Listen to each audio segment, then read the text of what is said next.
Buenas, galera. Vamos terminar então essa parte de agropecuária que tem um pouco em a ver com o curso de vocês, né? Sempre com um olhar um pouco mais geográfico e tal, porque enfim, não vou entrar aqui no mérito da questão, porque vocês é que vão ser os especialistas de acordo com a formação que vocês estão tendo no curso técnico em agropecuária, certo, gente? Mas enfim, bom, a gente vai falar um pouquinho agora da agricultura no Brasil e no mundo, né? E se referindo à agricultura no Brasil, a gente vai lembrar que ela esteve presente ao longo da nossa história, né? Desde lá do começo, obviamente, quando teve o café, a exploração do pau-brasil, que na verdade era uma atividade extrativista, ou seja, uma atividade extrativista é aquela que simplesmente extrai do meio natural, né? A mineração sempre vai ser uma atividade extrativista, não tem como eu cultivar minérios, certo? No caso do pau-brasil, né, era uma atividade extrativista, não existia o plantio, o cultivo para depois a sua retirada, era só a extração da forma como ela era encontrada aqui no nosso território. Lembrando que esse período durou aí aproximadamente 30 anos, e aí sim, aí já vem a agricultura forte no Brasil, né, um período de monocultura, especialmente a gente está se referindo então à questão da cana de açúcar. Né? A gente teve os ciclos econômicos, e alguns desses ciclos econômicos, os dois mais longos, o da cana de açúcar a gente teve primeiro, e depois a gente teve o ciclo econômico do café. Então, voltado especialmente para a questão das monoculturas. Eu vou passar aqui uma partezinha que talvez seja uma curiosidade para vocês, mas o Brasil teve um pequeno lapso temporal aí de grande produção de algodão, especialmente aqui mais ou menos entre 1750, 1760, 70, 80, que estava acontecendo a primeira revolução industrial. Mas os outros países, em especial Estados Unidos e outros mais, se especializaram muito na produção de algodão e se sobressaíram. E aí essa produção de algodão no Brasil até chegou a gerar um certo ciclo econômico, mas foi muito rápido, foi um lapso temporal muito pequeno, né? Chegou a atingir um pequeno ápice ali, teve essa importância, também foi uma monocultura, né? Muitas pessoas produziam só algodão, e aí, no caso, ela parou pela concorrência com os demais países do mundo. Mas aí sim, quando veio o café, né? Tanto é que até os dias atuais, o Brasil é o maior produtor de café no mundo. Então a gente está vendo aqui uma questão interessante, porque o Brasil, né? Como a gente já teve aulas aqui no segundo ano do ensino médio, sobre industrialização, sobre urbanização, tudo isso passou e está passando por um processo de modernização. Apesar de tudo isso, a gente ainda é um país considerado um dos celeiros do mundo, como se fala, eles gostam muito dessa expressão, né? Um celeiro mundial na produção agropecuária. A gente fala em celeiro se referindo especialmente à questão de grãos, né? Mas aí se amplia esse conceito também para a produção de outros alimentos, não só à base de grão, mas também derivados aí da pecuária, derivados de leite, né? E assim por diante. Certo, gente? Então, o que é interessante aqui, a gente vê aqui nesse momento, é que essas monoculturas, né? Porque no momento que a gente fala monocultura, a gente está se referindo à cultura de um só produto agrícola, né? E a gente tem muito isso nas fazendas brasileiras.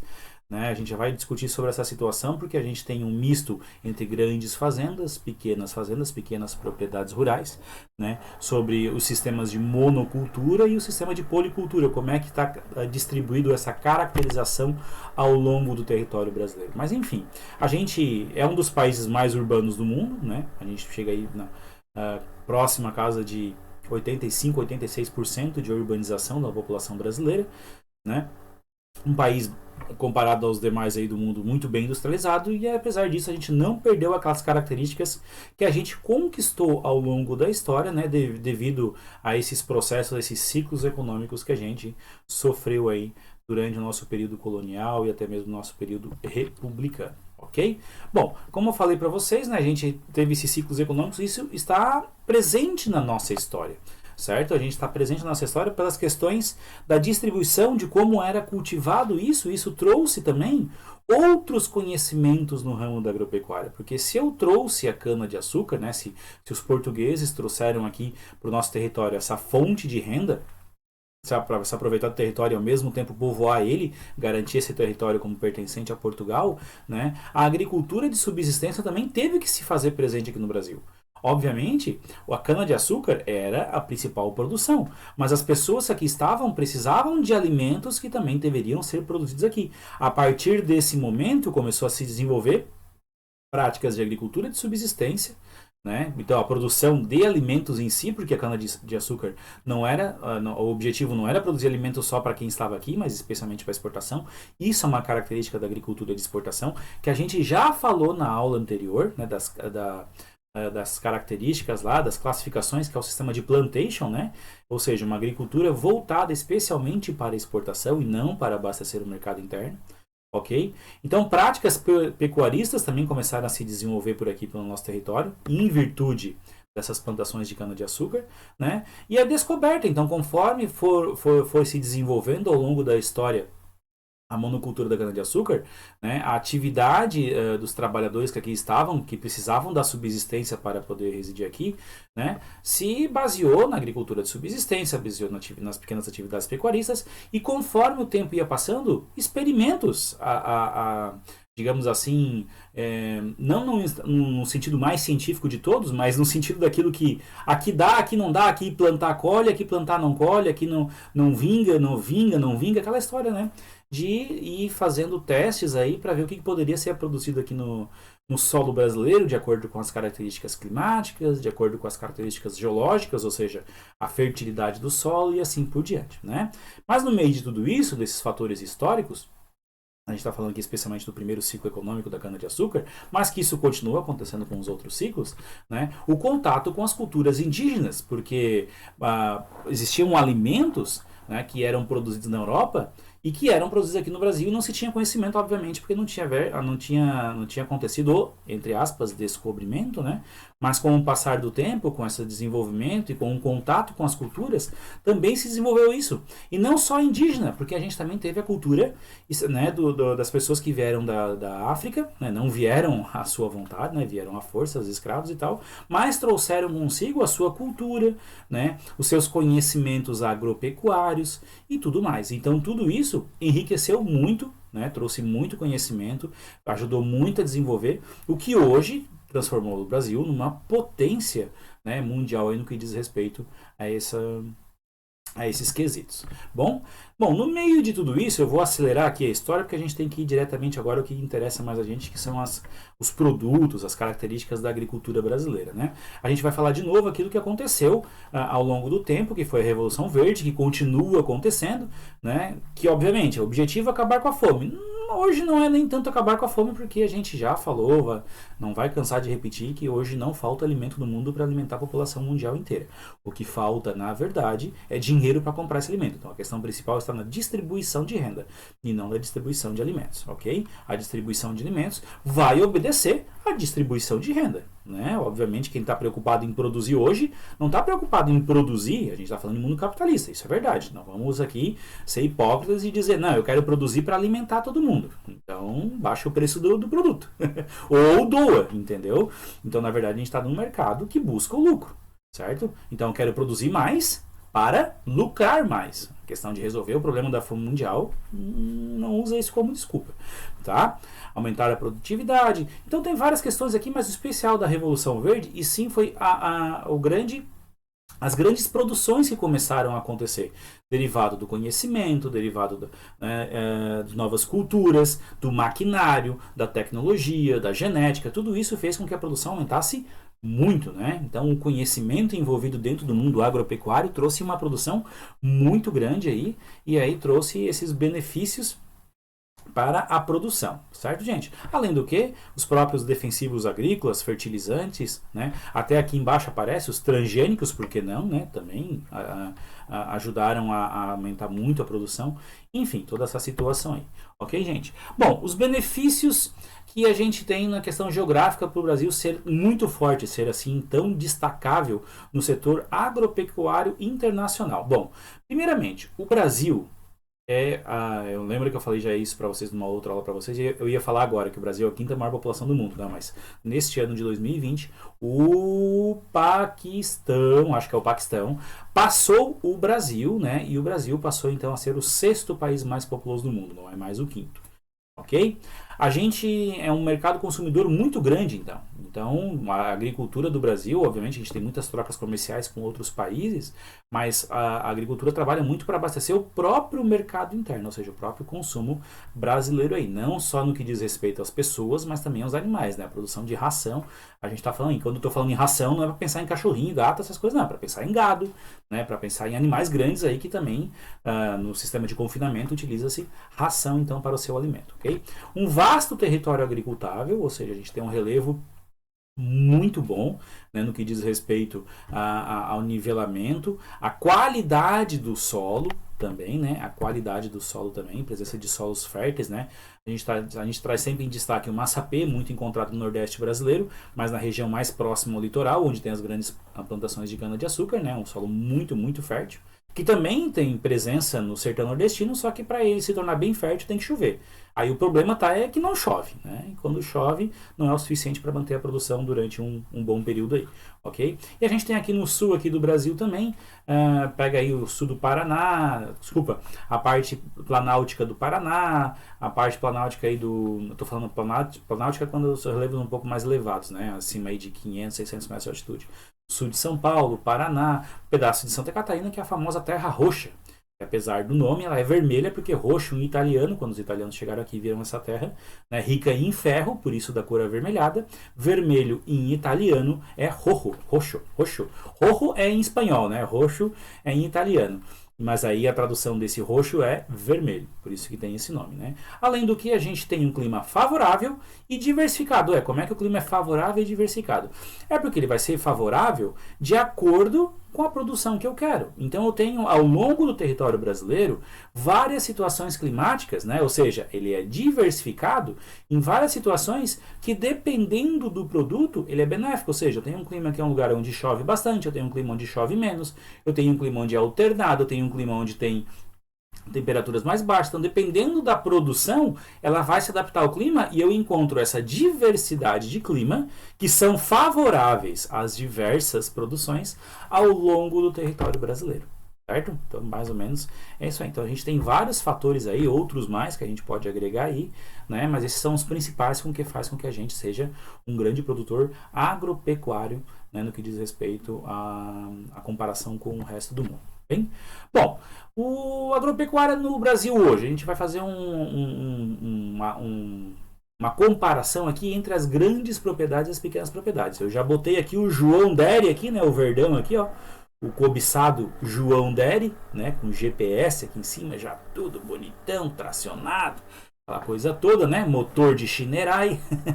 Mas enfim, ele está representando os latifúndios, né? O poder do latifúndio, as grandes propriedades de terra, como a gente falou, né? Geralmente aí acima de mil hectares, até eu dei uma olhada aí, entre 100 e 1000 hectares, médias propriedades. Entre 0 e 100 hectares, pequenas propriedades, minifúndios, né? E acima de 1000 hectares, latifúndios. Essa é um padrão não oficial, mas é o que mais se utiliza aí no mundo para dizer o que é um latifúndio, o que é uma propriedade média, uma média propriedade, ou então um latifúndio, né? E se a gente está falando de latifúndio, a gente vai estar falando em grandes propriedades de terra, grandes produtores, basicamente até mesmo comparado a empresas, é uma empresa, a gente fala, é uma empresa rural, onde se aplica muita tecnologia, modernização o tempo todo, né? Então aqui está simbolizado pela presença do trator, né? Poucos empregados, justamente porque pelo tamanho das terras era para ter muito mais, mas justamente pela aplicação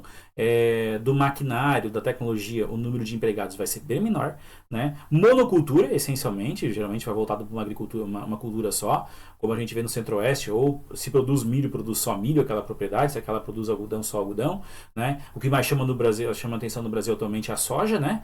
Se é soja, só produz soja, assim por diante. Então todo o maquinário é voltado só para aquela produção, para também não ter investimento diversificado e complicar os lucros e tal, né? Então sempre ficar aplicado numa área só, né? E muito voltado à exportação, o que lembra um pouco do plantation aqui, né? Voltado um pouco mais para exportação, ok, gente? Então, na verdade, quando a gente faz uma comparação com o minifúndio, e olha a máquina que eu vou trazer para fazer a comparação aqui com o João Dery, ó. O Tobata, o trator de rabiça.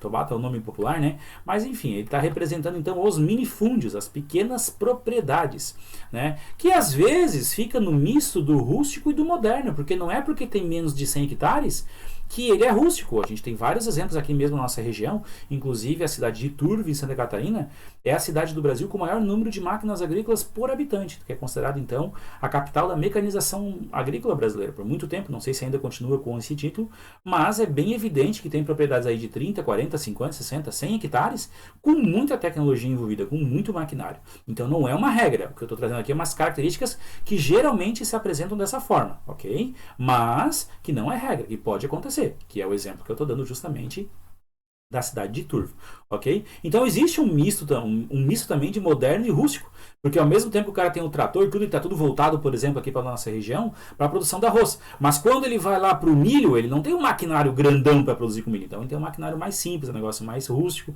que é só uma pequena produção para uma pequena quantidade de gado que ele tem ali, alguma coisa nesse sentido, né? Acho que vocês estão entendendo mais ou menos que isso se encaixa bem no tipo de agricultura que a gente tem aqui no sul de Santa Catarina e na parte serrana do Rio Grande do Sul, onde tem um misto de tecnologia e atividades rústicas no meio rural, ok? Vai ter mais empregados, né? Isso que é interessante, obviamente, justamente por ser rústico, né? E por também, muitas vezes, as culturas para a produção de alimentos, elas não conseguiram desenvolver tanta tecnologia assim em quantidade quanto as monoculturas de grande quantidade, como é o caso aqui dos latifúndios, né?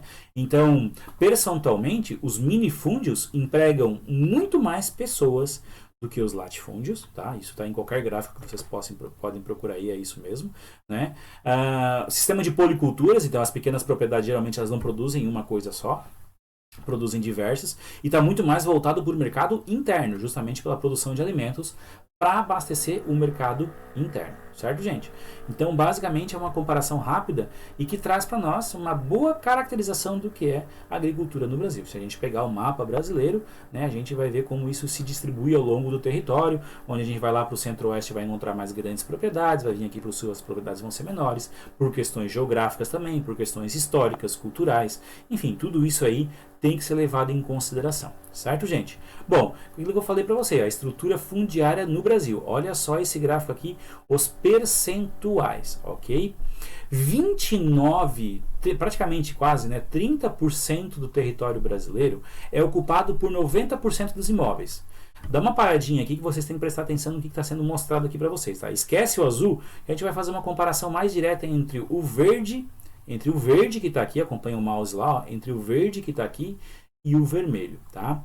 Então, digamos que eu tenha 100 propriedades, para fazer uma comparação bem direta, 100 propriedades rurais para representar o Brasil. O Brasil é representado por 100 propriedades rurais. 90 propriedades rurais iriam representar só 30% do território brasileiro, tá? E duas propriedades rurais, 2 propriedades, ia representar quase metade do território brasileiro. Tá? Então o que a gente está vendo aqui? Ó? Que existem pouquíssimos minifúndios. Pouquíssimos minifúndios comparado. Pouquíssimos mesmo, né? Olha aqui os números. Ó. Pouquíssimos. Mas em ocupação diária, justamente por serem latifúndios, eles ocupam quase metade do território brasileiro. Os que estão aqui no meio são justamente as médias propriedades. E aonde que predominam os latifúndios? Região norte e região centro-oeste do Brasil. Na região sudeste já há um pequeno misto entre latifúndios e latifúndios e minifúndios na sua quantidade. No nordeste também já existe uma pequena igualdade, né? E no sul predominam então os minifúndios, né? Na verdade, até porque aqui no sul as terras são mais valorizadas porque a nossa ocupação populacional ela é mais presente, né? Não estou dizendo pela quantidade, mas sim para aquela representatividade da população relativa, ou seja, o número de habitantes por quilômetro quadrado. Ok, gente? Bom, os principais produtos da agricultura brasileira, a gente tem aí em primeiro lugar a soja, 35% da produção brasileira é voltado para a soja. Isso aqui é um dado de 2009, do ano passado, então, né? Segundo lugar, cana-de-açúcar. Terceiro, milho. Quarto, café. Algodão, ó, como o algodão ainda está muito presente. Não é muito comum a gente ver essas plantações por aqui, justamente porque elas se concentram muito mais no centro-oeste brasileiro, né? Laranja, mandioca, arroz, banana, feijão e outros produtos, né? O que eu chamo a atenção é aquele que o Brasil é o maior produtor do mundo, né? Como fala aquela propaganda lá da Hyundai, agora é Caoa Cherry, né? Caoa, maior tecnologia do mundo, né? O Brasil é o maior produtor do mundo em cana-de-açúcar, certo? Café e laranja. Nesses três quesitos aqui ele é disparado, né? E aí depois vem a soja. Ah, professor, mas não é Estados Unidos? Não. Em 2020 o Brasil se tornou o maior produtor de soja do mundo devido à grande produção que teve em 2020. Pode ser que ano que vem isso mude, né? Pode ser que a China passe a gente. Pode ser que a China passe a gente na produção de soja, pode ser que a China passe a gente na produção de laranja, pode ser que a China passe a gente na produção de café, pode ser que a China... Porque a China está passando todo mundo em todos os quesitos, né? Mas enfim, essa é a verdade, né? Se olhar aí os gráficos, até vou trazer uns dados aqui para vocês, que eles são bem reveladores sobre essa ascensão chinesa na questão econômica e, obviamente, isso também se reflete na questão agropecuária do país. Certo, gente? Que é justamente essa tabela aqui, ó. Brasil, principais produtos da pecuária brasileira. Aqui a gente falou de agricultura e de pecuária, né? A gente chama atenção aqui, e eu fui fazer uma busca em que quesito o Brasil é o maior produtor do mundo na questão pecuária. Pode ter algum animal ou algum, digamos assim, produto derivado da pecuária, como é o caso do leite, como é o caso dos ovos e tal, que o Brasil seja o maior produtor do mundo, só que eu não encontrei, entendeu? Eu botei os maiores, eu botei bovino, suíno, aves e assim por diante, quis saber quais que eram os maiores do mundo. Até porque a gente tem a informação, sempre circula, o Brasil é o maior produtor de carne do mundo. Não, o Brasil não é o maior produtor de carne do mundo. O Brasil é o maior exportador de carne do mundo. Então sempre que fala, maior do mundo, maior do mundo. Maior do mundo em quê? Entendeu? Porque muita gente fala assim, o Império Mongol, né, quando a Mongólia aí começou a expandir seu território, foi o maior império do mundo. Não, mas o maior império do mundo é o Império Romano. Não, mas o maior império do mundo foi o Império Britânico. Assim, não, é maior em quê? O Império Mongol foi o maior do mundo em território. O Império Romano, se eu não me engano, foi o maior que durou mais tempo. O outro império ali foi o que teve mais soldados. Então, dependendo do quesito. Agora aqui a gente vai falar quem mais produz no mundo. Então, como eu falei para vocês, pelo que eu pesquisei, pelo que eu vi ali, o Brasil ainda não é o maior produtor do mundo. Apesar do que as tabelas um pouco divergem uma da outra, porque uma leva em consideração um quesito, outra leva em consideração outro quesito e assim por diante. Mas o maior produtor do mundo de carne que apresenta, bovino, atualmente, é os Estados Unidos. Tá? Mas a gente é o maior, mas daí como o mercado consumidor dos Estados Unidos é muito forte, eles praticamente consomem tudo que produz, né? A gente não, a gente exporta muito, especialmente porque no mercado interno o preço da carne é muito alto, né? O preço é muito elevado, então tem muita exportação, o que faz com que o preço da carne aumente bastante, como é o caso que está acontecendo com os outros produtos agropecuários brasileiros, né? Muitos sendo importados, como o dólar disparou de R$ 3,50 a quase R$ 4,00, agora já está quase 5,50, quase R$ 6,00. Então é muito preferível exportar do que abastecer o mercado interno pela questão do lucro. Lembrando, lucro, a gente vive no mercado capitalista. Eu produzo para vender. Eu não produzo para resolver o problema de vocês. Eu produzo para vender, tá? Não vamos ser hipócrita aqui de novo e vamos falar a verdade. Certo, gente? Bom, então quando a gente fala aqui em galinha, que é o maior produtor de aves do mundo? China. Galináceas, né, na mesma, digamos assim, não vou dizer a mesma espécie, não quero entrar no quesito aí da zootecnia e tal, mas nesse ramo aqui das aves, o maior produtor do mundo é a China. Bovinos, pelo que eu vi, Estados Unidos. Suínos, adivinha? China. Ovinos, China. Codorna, é raro, Japão. Tá? Mas segue aqui, em vários quesitos, a China já é o maior produtor do mundo. Okay? E até mesmo derivados do leite, ovos eu vi que é a China, leite é a China, ovo de codorna, daí vai ser onde produz codorna, que é o Japão, né? Mel de abelha, China. Lã, China. Até no bicho da seda, né? O Brasil até se destacou aí nos últimos anos, chegando à 5ª posição mundial na produção de seda através do bicho da seda, né? Mas a China também é líder nesse quesito, né? Então, os caras estão tão fortes. Certo, gente? Então, os destaques regionais no que diz respeito ao Brasil, na sua questão de produção, estão aqui dispostos nesse mapa. Existem dados muito bacanas nesse mapa que vocês podem pausar esse vídeo, então, e verificar, de acordo com a região que chama mais atenção. Então, eu vou fazer isso com a região que a gente mora aqui, né? Ó, o Sul. Quais são os principais produtos do Sul? Soja, se destaca muito no Rio Grande do Sul. O milho, aí aparece no Rio Grande do Sul. Grande destaque é Santa Catarina. né, na produção, e também o estado do Paraná. E arroz chama também a atenção o estado do Rio Grande do Sul, depois Santa Catarina, depois o Paraná, né? O Paraná tem muita plantação de café também, tem muita plantação de cana de açúcar, enfim, tudo isso daí. Então aqui é o valor da produção, né? Unidade da federação com maior valor de produção. Então aqui está mostrando o estado do Paraná, né? Enfim, e aqui a gente também tem o porto de Garapuava, né? O porto ali onde é o especial. Garapuava é o porto, município com maior valor de produção. Não, Carapuava não é Porto. Vou me confundir. Bom, não vou falar mais porque eu estou me confundindo aqui e não vou querer voltar ao vídeo porque depois eu vou ter que editar esse vídeo inteiro e daí vai ser complicado. Tá? Mas vocês podem dar um pause no vídeo aí e aí dar uma olhadinha aí de acordo com a região, de acordo com a produção. Certo, gente? Bom, eu trouxe aqui como curiosidade para vocês os alimentos que a gente teve um teste em 2016, 2017, aqueles que constaram o maior número de agrotóxico de forma irregular, tá? Então não quer dizer que é o produto que tem mais agrotóxico no seu total, mas de forma irregular. Então basicamente, o primeiro, você já deve ter visto essa tabela em algum lugar, hein? Pimentão, né, em primeiro lugar, segundo lugar morango, terceiro lugar aparece a uva, quarto lugar cenoura, apesar de ser um tubérculo, né? Em quarto lugar a cenoura, quinto o alface e em sexto o tomate, né? Então a gente tem uma tabela ainda mais extensa, mas aí a porcentagem de irregularidades no quantitativo de agrotóxico, certo, gente? Bom, e obviamente a gente tem que também falar a verdade, né? Porque o agronegócio, né? Então lembra o que é agronegócio? Quando eu falo em agronegócio, eu estou falando de toda a cadeia que está ligada ao mundo agropecuário. Então está ligado à agroindústria, os insumos, e nos insumos aqui a gente também contabiliza maquinário, tá? Não é só o insumo óleo diesel, não é só agrotóxico, defensivo agrícola, enfim, todos esses nomes aí que vêm se dizendo, e assim por diante, mas também o maquinário. Distribuição, ou seja, a questão da distribuição, a logística para se distribuir, né? E o próprio agricultor, aquele que está ligado diretamente na produção, que tanto é da agricultura quanto é da pecuária.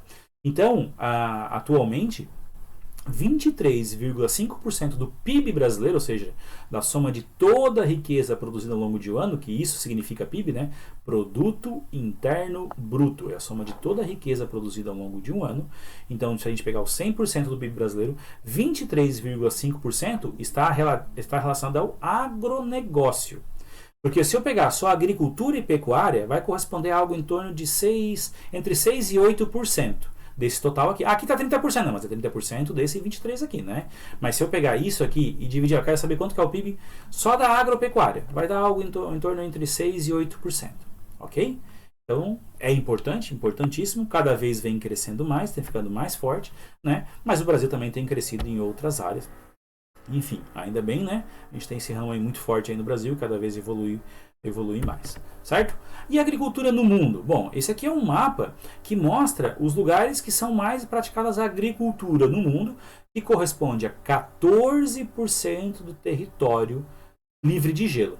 Então, o que é livre, o que está com gelo constantemente ao longo do ano, não se contabiliza, só se usa aquele território que não tem gelo ao longo do ano, tá? Desculpa, pelo menos uma parte do ano, porque essa parte do Canadá que aparece aqui tem gelo uma parte do ano. Né? Eu estou falando daquele gelo que fica constantemente ao longo do ano todo.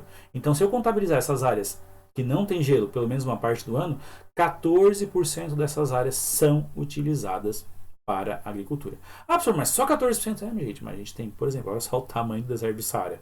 Né, totalmente impraticável a agricultura, vários desertos aqui nos Estados Unidos, cadeias de montanhas, áreas litorâneas, né, o sal também dificulta muito a prática da agricultura.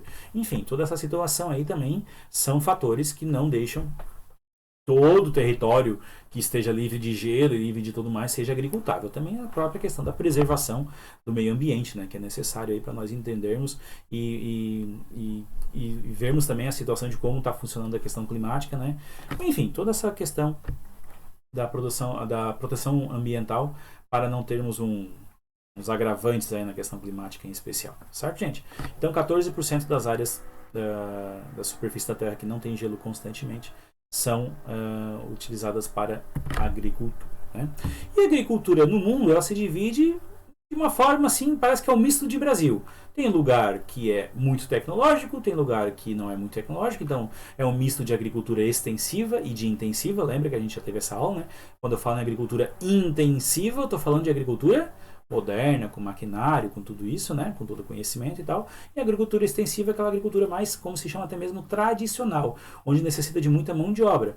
E aí eu vou aproveitar esse mapa que está aqui colocado para vocês para fazer uma comparação com aquilo que a gente falou lá da população mundial, onde é que continua tendo as famílias tendo muitos filhos, onde é que tem menos. Então, se nós pegar aqui essa região do continente africano e essa região do continente asiático, a gente vai falar que predomina a agricultura tradicional. A agricultura tradicional, ela é mais rústica, ela é agricultura extensiva, ela precisa de mão de obra, ela precisa de filho. Né? Então são justamente os países onde tem maior número de filhos. Aqui no Brasil, como eu mostrei para vocês, o Brasil já tem uma agricultura moderna. Né? Professor, mas aqui está amarelo. Mas aqui justamente é ocupado pela floresta amazônica, então não tem nem como praticar. Apesar de, por trás dos panos, muita gente querendo praticar. Né? Olha só, a produção mundial de alimentos hoje no mundo, a produção mundial de alimentos no mundo, resulta especialmente da Revolução Verde, ou seja, a Revolução Verde trouxe a agricultura intensiva, mas ainda continua tendo agricultura extensiva. Dos 100% da agricultura do mundo, 20% está arriscadinho aqui em cima, não sei se vocês estão conseguindo ver, mas 20% ainda é do modo tradicional.